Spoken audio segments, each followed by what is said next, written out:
कहिले समतल सागर भइरहिदिन्छ,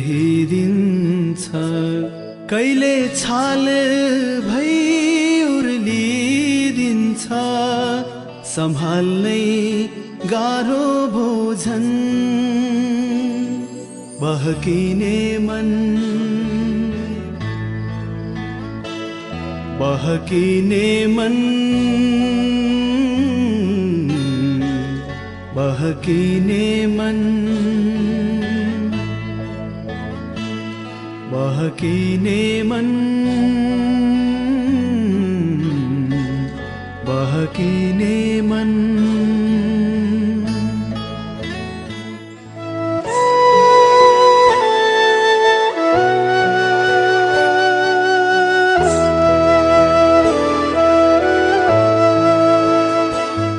नमस्कार, कार्यक्रम बहकिने मनमा तपाईलाई स्वागत छ। म महावीर विश्वकर्मा। बहकिने मन थाहा संचार नेटवर्क काठमाडौँबाट सोमबार राति 9:18 जति जाँदा आउँछ।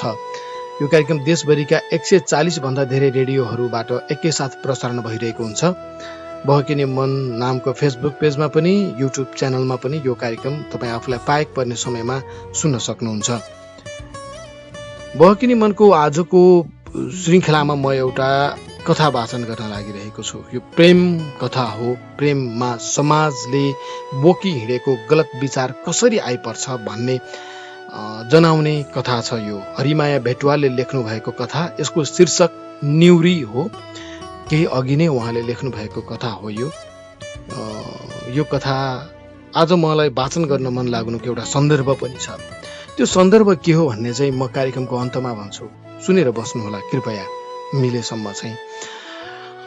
त्यसो हुँदा अब चाहिँ म ढिलो नगरिकन हरिमाया भेटवालले लेख्नु भएको न्युरी शीर्षकको यो कथा वाचनको क्रम अगाडि बढाउँछु। प्रविधिबाट मलाई भीम विश्वकर्माले साथ दिइरहनु भएको छ। अब म कथा वाचन अघि बढाउँछु।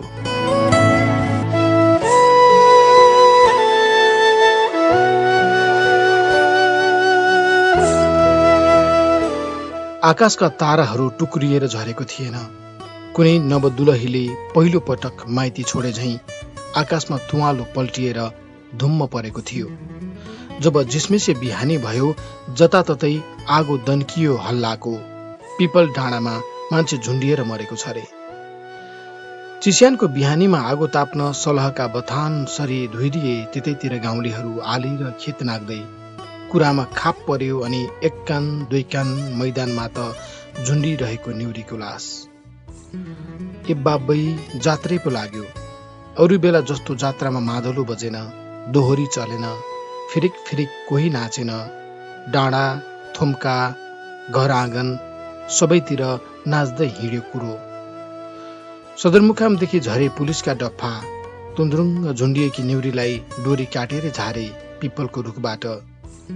कहीँ नपाएर त्यो ठाँटीले मर्न पनि यही पिपलको बोटमा झुन्डिनु पर्छ त? सङ्कट मोचनको माग राख्दै सारा कुलीन जातिले पूजा गरेर घुम्ने यो पिपलको बोट। यही पिपलको बोटमा फनफनी घुमेर खाप लागेको काँचो धागो। अरे कस्तो जुठो लगाई त्यो अकुलिन न्युरीले त विद्रोह नै गरी स्कुलका माडसाफ काने खुसी गर्दै थिए। हुन पनि जिउँदो छँदासम्म न्युरीलाई त्यो पिपलको बोट छुने त के, घुम्न समेत वर्जित थियो। त्यो कुजाति न्युरीले छोयो भने पिपलको बोट बिटुलिन्छ भन्थे सुजातिहरू। सङ्कट मोचन सबैले गर्थे। त्यो पिपलको बोट घुमी घुमी काँचो धागो बान्थे जिउभरि पिपलको। तर न्युरी र उसका बगालहरूलाई वरिपरि जान पनि दिँदैनथे कुलीन जातिहरूले। त्यसैले होला न्युरी र उसका बगालको कहिल्यै सङ्कट मोचन भएन। उनीहरू त दुःखमा घुन्झै पिसिँदै मर्दै गर्थे। तर मर्दा मर्दै पनि सुजातिहरूको अभियानलाई लोप्पा खुवाएर त्यही पिपलको बोटमा झुन्डिएर मरिदिए उसले। अब के गर्ने? सुनपानी छर्केर पिपलको जात त फेरि हाल्छ नि। बरु अब पो छुन दिनु भएन ती कुजातिलाई। अनेकन तर्क वितर्ककै माझमा न्युरीलाई पोस्टमार्टमको लागि सदरमुकाम लगियो। रुँदै रुँदै पुलिसको पछि लाग्यो न्युरीको बाउ धनबिरे। हुन त दलितले छुन नपाएका अरू पनि थुप्रै ठाउँहरू छन् गाउँमा मनग्गै। पँधेरामा दलितको पाउ आजसम्म पर्न दिएका छैनन् गाउँलेहरूले। पानी त उनीहरू पनि खान्थे, तर कोसौं टाढाको तुरतुरे मूलको। पानी सफा नभएरै होला वर्षेनी हैजाले लैजा पार्थ्यो दलितहरूलाई। त्यो सिङ्गे कामीले ढलोटको देवता बनायो बोल्लै जस्तो, तर बोल्न सक्ने सास हाल्न सकेन उसले। बोल्ने भए के भन्थिन् होला देउतीले, म त सबैको देउता, मेरा लागि सबै बराबर। तर देउता बोल्दैनन्, बरु बोल्छन् कुलीन जातिहरू। सिङ्गेको सिपै कमालको। यो मन्दिरमा दलितको खुट्टो परि अनिष्ट हुन्छ। कमल नारायण पण्डितले यस्तै हल्ला फिजाएर मुठ्ठीभरि पैसोमा त्यो मूर्तिलाई उछिट्याएर मन्दिरमा स्थापना गरे। बनाउने सिङ्गेले समेत फेरि कहिले दर्शन गर्न पाएन। बिचरा सिङ्गे आफ्ना छोरा नातिलाई त्यो कैद गरेर राखिएको देवीको रूप बयान गर्दा गर्दै मर्यो। वर्षहरू फेरिए, क्यालेन्डर फेरिए, तर 7 गाउँ परसम्म अझै चुमजुम्रा झैँ टाँसिएको छ विभेद। त्यसैले त होला नि यो गाउँ नफेरिएको। तर नफेरिएको त्यो गाउँमा फेरिएर आयो पण्डित कमल नारायणको छोरो यज्ञ नारायण। सहरमा पढ्न गएको यज्ञ नारायण एकैचोटि गाउँको स्कुलमा सरकारी मास्टर भएर आयो। जुन स्कुलमा पढ्थे न्युरी। सानैमा आमा मरेकी न्युरीले कम्ती सकस खेपेकी छैन अहिलेसम्म। सकसकै माझमा उसको इखालु बाउले असल मान्छे बनाउँछु भनेर स्कुलमा हालेको थियो उसलाई। मेहनती न्युरी पढेर ठूलो मान्छे हुन्छु भन्थे। आखिर बन्न खोजेकी कस्ती ठुली। तल्लो जातकी ती न्युरीले जति उफ्रिए पनि कुवाको भ्यागुतो कुवामै, भोलि दलितको जोई बन्नै पर्छ अनि आरनको धुवा खानै पर्छ, यसै भन्थे मान्छेहरू उसलाई। हेर्दा हेर्दै ऊ ठुली भई, तर के हेर्नु, ज्यान जसरी जात बढेन। देख्नेहरू हिँड्दा हिँड्दै रोकिएरै हेर्थे उसलाई र सोध्थे, के थरीकी छोरी नानी तिमी? म न्युरी विश्वकर्मा।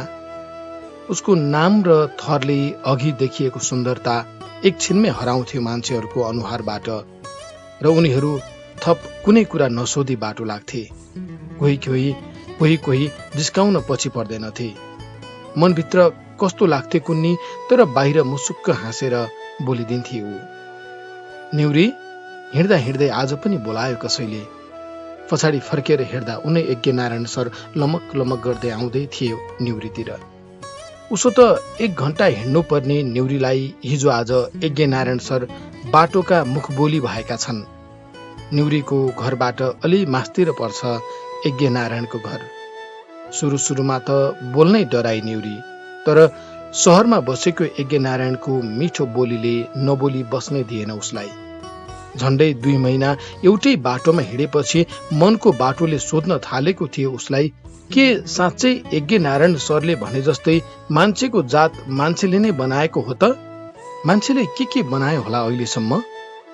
आज भोलि एकान्तमा मनसँग के सोध्छे के न्युरी। यज्ञ नारायण सरसँग सोध्न नसकेका अनगिन्ती कुराको जवाफ कसरी दिन सक्थ्यो र उसको मनले? मनले त प्रश्न उठाउँथ्यो र मस्तिष्कलाई भन्थ्यो। मस्तिष्कले खै के कस्तो आदेश दिन्थ्यो कुन्नी, शरीरभरि काँडा उमारिदिन्थ्यो। आफैसँग आफैलाई लाज लाग्ने बनाइदिन्थ्यो। धत यज्ञ नारायण सरको कुरा पनि। तिमी हिजो किन स्कुल नआए कि? एसएलसीमा राम्रो ल्याउन पनि स्कुल आउनै पर्छ। फेरि भएन। के फेरि भएन सर?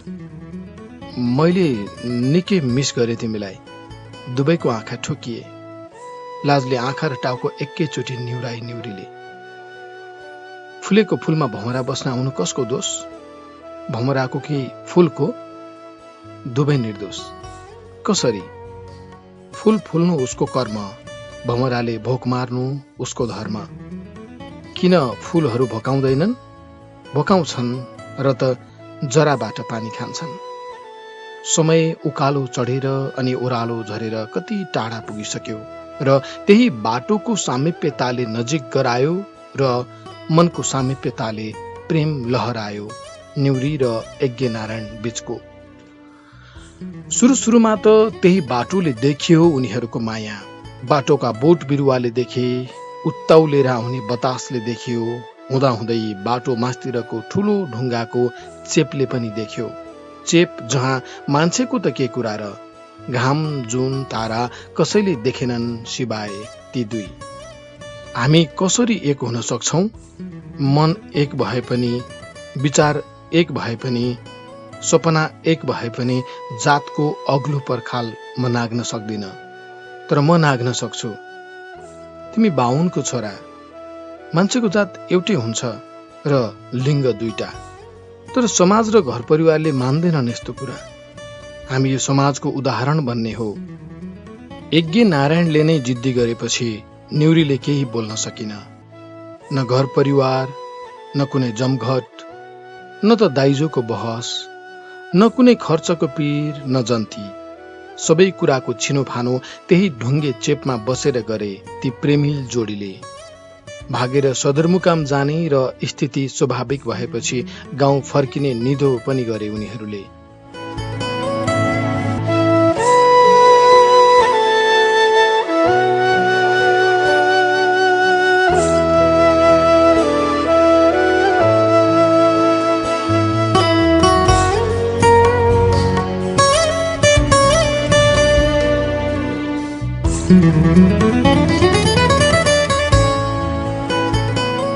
बाटोमा जमुनासँग भेट भयो उसको। कसैलाई नभन्ने शर्तमा न्युरीले आफ्नो मिल्ने साथी जमुनालाई प्रेमिल योजनाको एउटा सानो अंश सुनाई। खुसी खुसी न्युरी घरमा आई। अलि पर धनबिरे दाउराको लागि बकैनाको बोट छिमल्दै थियो। धनबिरेले उनीहरूका आवश्यकता पूरा गरिदिएरै होला न्युरी झैं हलक्क बढेका थिए रुखहरू पनि। तर न्युरीको आवश्यकता सायद यज्ञ नारायणले मात्र पूरा गर्न सक्छ अब। ए न्युरी, न्युर्यु, कराएरै बोलायो धनबिरेले छोरीलाई। न्युरी लोटाभरि पानी बोकेर बाउ नजिक पुगी।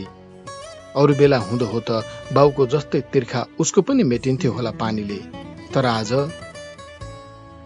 कति काम गरेको बा, खालि यिनै रुखलाई माया गर्नुहुन्छ तपाईँ?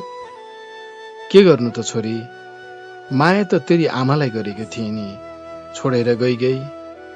अब तनी एक दिन जालिस कसैसँग। यो बुढो बाउलाई यी रुखहरूले छोडेर जाँदैनन् कहिले। न्युरी हेरेको हेरै भई बाउको अनुहार, मुखबाट एउटै कुरा नि निस्किएन। के भो, किन टोलाए कि? जा, ऊ पर तरकारी टिपेर राखेको छु, लैजा र बेलैमा पका भात। निकै बेर बाउको अनुहार हेरिरही उसले। मनमनमै माफी पनि मागी र तरकारी बोकेर घरमा आई।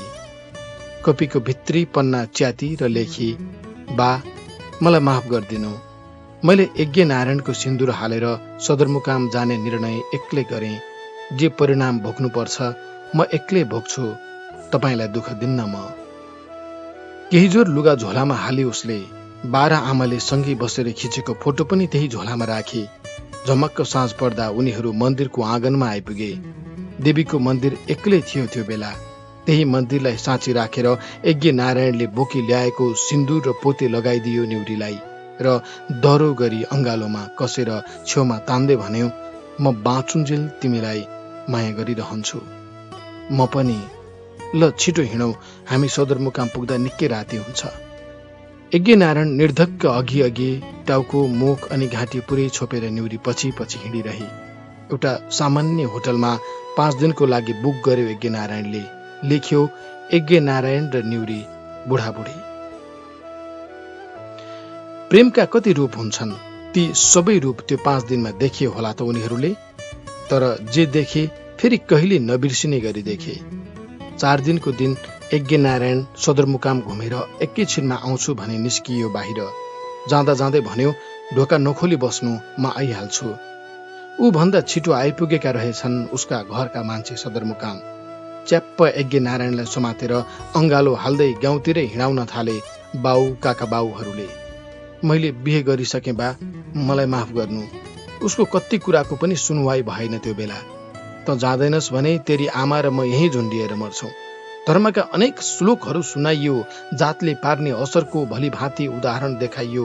समाजमा भोलि पानी काटिएर बाँच्नु परेपछि नर्कमा पुग्नु भन्दा कठिन सजाय नदिन छोरालाई हात जोडेरै सम्झाइयो र फकाउँदा फकाउँदा एउटा घरमा पुर्याइयो जहाँ अघि बा आमाले केटीको कुरा छिनेर फूलमालाको तयारी थियो।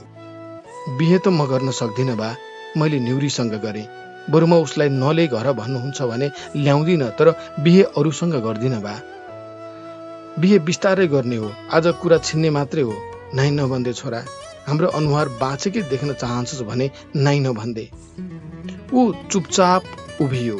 गोरी अग्ली बाहुनकी छोरीले उसको घाँटीमा थोरै मुस्कुराउँदै माला लगाइदिए। उसकी आमाले त्यो केटीलाई छोराको हात समातेरै माला लगाइदिए। फूलमाला सकियो। यज्ञनारायण फटाफट होटलतिर जान खोज्यो, तर सबै मिलेर घरतिर लगे उसलाई। एकछिनमा आउँछु भने निस्किएको यज्ञनारायण 4 बजेसम्म पनि नआएपछि निउरी होटलबाट बाहिर निस्की। यता हेरी उता हेरी सडकका दुवै पेटीलाई आँखामा बोक्दै निकै परसम्म गइयो। यज्ञनारायण कतै थिएन, सिवाय निउरीको मन र आँखामा बाहेक। भोलिपल्ट बिहान उही होटलवालाले खबर सुनायो उसलाई, तिम्रो लोग्नेलाई उसका बाआमाले आएर उसकै घरतिर लगेछन्। उभिएको ठाउँमै थचक्कै बसे निउरी। फेरि के सोचे कुन्नी कुदेर कोठातिर गई र उभि ऐना अघि। यज्ञनारायणले लगाइदिएको सिन्दुर सिउँदोमा र पोते घाँटीमा उस्तै थियो। उसले गाला छामी। हिजो बेलुका त्यही गालामा कति पटक चुम्मा खाएको थियो यज्ञनारायणले। ओछ्यानमा गई र त्यही ओछ्यान समातेर बेसरी रोइयो। झमक्क साँझ परेपछि युद्धमा गम्भीर चोट लागेको सिपाही झैं ऊ लरबरिँदै आफ्नै घरको आँगनमा पुगे। धनबिरे चुलोमा दाउरा जस्तै थियो। बा म आएँ, भक्कानिएर रोयो बाको अघि। त्यो 4 दिनमा धनबिरेले थाहा पायो कि छोरी नहुँदाको अप्ठ्यारो। ऊ एकछिन अकमकायो र यति मात्रै भन्यो कि भइगयो, नरो अब। भोलिपल्ट बिहान यज्ञनारायणको घरलाई छुने घामले निउरीको घरलाई पनि छोयो। सायद हावा पनि उता छोएर यता आयो चिस्याउन निउरीलाई। आँगनको डिलमा उभिएर उसले यज्ञनारायणको घरतिर हेरी, यो सोचेर कि एकपटक यज्ञनारायण देखियोस्। आज यज्ञनारायणको घरमा निकै मान्छेहरूको भिड थियो। उसले परैबाट नियाल्ने कोसिस गरी। लामो दारीजुङ्गा भएको एउटा अग्लो मान्छे फटाफट दैलोबाट भित्र छिर्यो। उसको पछि पछि एउटा कालो कुकुर पनि घरभित्र पस्यो। अचानक निउरीका आँखाबाट आँसु झर्न थाले। उसले मनमनै भने, एउटा कुकुरले बाहुनको घरभित्र बास पाउँछ, तर मैले? ऐ निउरी, सुन्तली कराउँदै भित्र पसी। आँखालाई सल्ले पुछेर लुगा मिलाउँदै गरे जस्तो गरी निउरीले, तँलाई थाहा छ यज्ञनारायण सरको बिहे हो नि आज। बेहुली लिन हिँडिसके, जाने होइन, जाउँ हिँड। म त अर्को जन्ममा कुकुर नि भएर जन्मिन पाऊँ, बुझिस? धत, के भने कि अर्को जन्म हुनलाई त मर्नु पर्छ। छोड यस्तो कुरा, बरु बिहेमा जाउँ, हिँड। म नजाने, आज मेरो अन्त्यको यात्रा छ सुन्तली, तँ जा। निम्तो नभई कसरी जानु त भन् त? लु उसो भए म गएँ। सुन्तली गई। कस्तो देखियो होला बेहुलो हुँदा यज्ञनारायण। सायद घरका सबैले यसो गर्न बाध्य पारे होला उसलाई। जे भए पनि उसले एकपटक मलाई भेट्नु पर्थ्यो र भन्नु पर्थ्यो, निउरी, म माया चाहिँ तँलाई नै गर्छु। धत, माया मलाई अनि विवाह अर्कैलाई? यस्तो हुनु हुँदैन। सायद ठिकै गरे होला यज्ञनारायणले। ठिक कसरी गर्यो त्यो त म कसरी जान्नु र? मन न हो, उत्तर नआए पनि प्रश्न गर्न छाड्दैन। सायद प्रश्नहरूले भरियो मन। त्यसैले कति उत्तर उसले आफै दिए, कति उत्तर दिने यज्ञनारायण पनि ठाउँ ठाउँमा आफै बनी। कति उत्तर बाँकी रहे, सायद युगौं युगदेखि उत्तर नपाएका प्रश्न थिए ती। 5 बज्न लाग्दा यज्ञनारायणले पञ्चे बाजा सहित बेहुली भित्र आएको टाढैबाट हेरिरहे उसले। भात पकाई र छोपछाप पारेर राखे। धनबिरे खेतबाट आउन साथ भात खान दिए। बा सुते म। केही बोल्न पनि डराए धनबिरे आफै। छोरीको अनुहार सायद पढ्यो उसले। पढ्नलाई सर्टिफिकेट कहाँ चाहिन्छ र? 6 दिनसम्म पनि यज्ञनारायणले भेट्न सकेन निउरीलाई। त्यही राति बिस्तारै घरबाट बाहिर निस्किए निउरी, कालो सल्ले मुख छोपेर। अँध्यारोमै कसरी हिँड्न सकेकी होला ऊ फटाफट। माथि पिपलको बोट नजिक पुगे। झुन्डिनु केही सेकेन्ड अघि पनि उसका आँखाले यज्ञनारायणलाई खोजिरहेका थिए। यता निउरीको लास हेर्न हाम फाल्दै आएकी उसकी साथी जमुनाको मनमा भने, आगो बल्दै थियो। आगो लागेको उसको मनले भन्दै थियो, त किन मरेकी नेउरी? एउटा मान्छे जसले तँलाई भोग्यो र छोड्यो, उसकै लागि तैँले किन संसार छोडिस्? उसले बिहा गर्न सक्छ भने तैँले किन अर्को बिहा गरेर बाँच्ने कुरा सोचिनस्? त कायर होस् नेउरी, त साँच्चै कायर होस्। तेरो कसम नेउरी, म त जस्तो कायर भएर बाँच्दैन।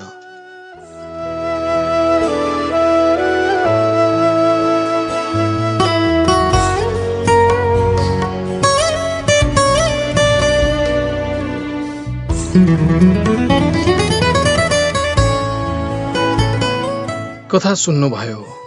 कथा यति हो। यो कथा मैले आज वाचन गर्नुको एउटा कारण छ। यही जेठ 10 गते, यही 2078 साल जेठ 10 गते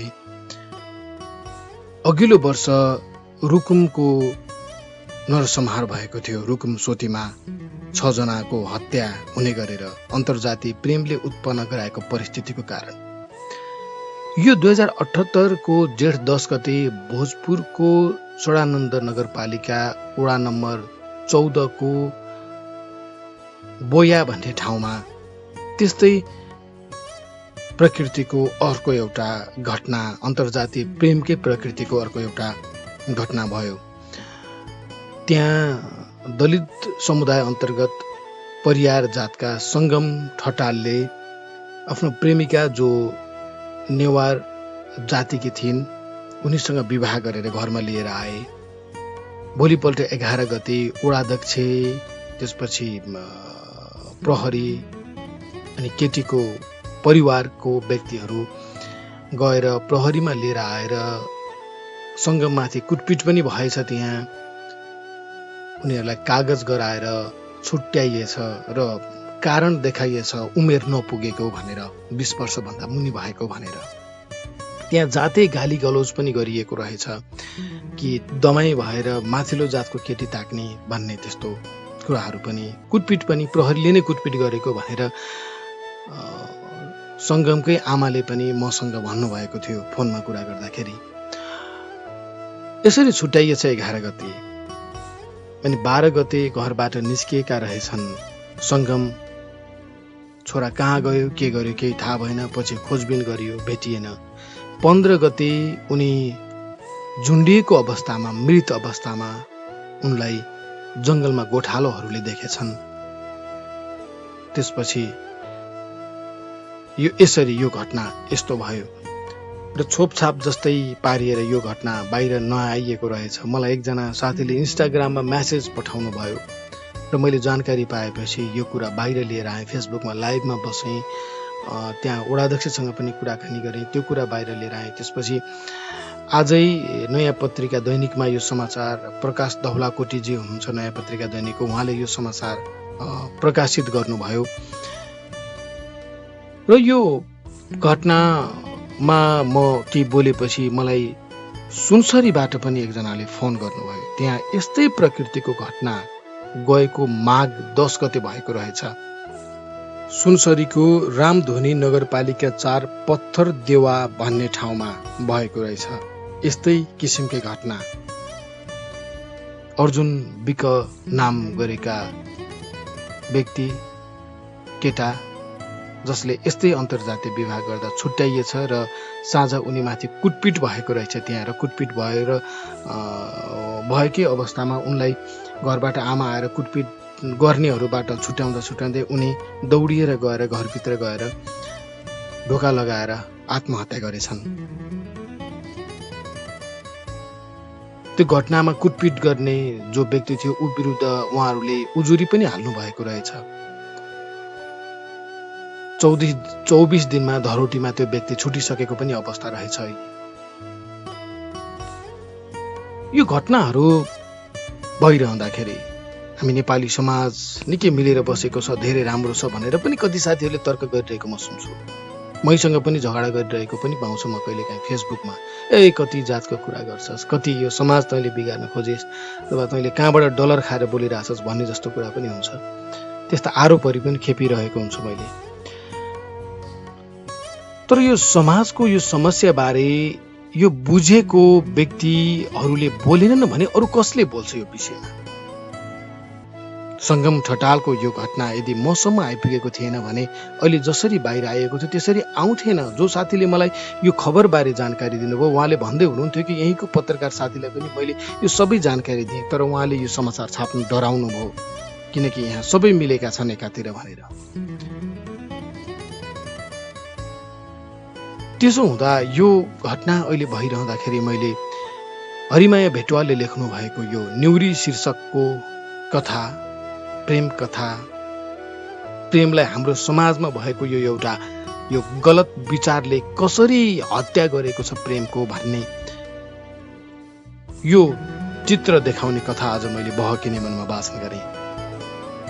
वास्तविकता नै ठ्याक्कै यही कथामै जस्तो त भइरहेको छ, त्यसैले मैले यसरी वाचन गरेको थिएँ। तपाईँले सुन्नुभयो बहकिने मनको आजको श्रृङ्खलाबाट। अब चाहिँ म महावीर विश्वकर्मा पनि छुट्टिनु पर्ने हुन्छ।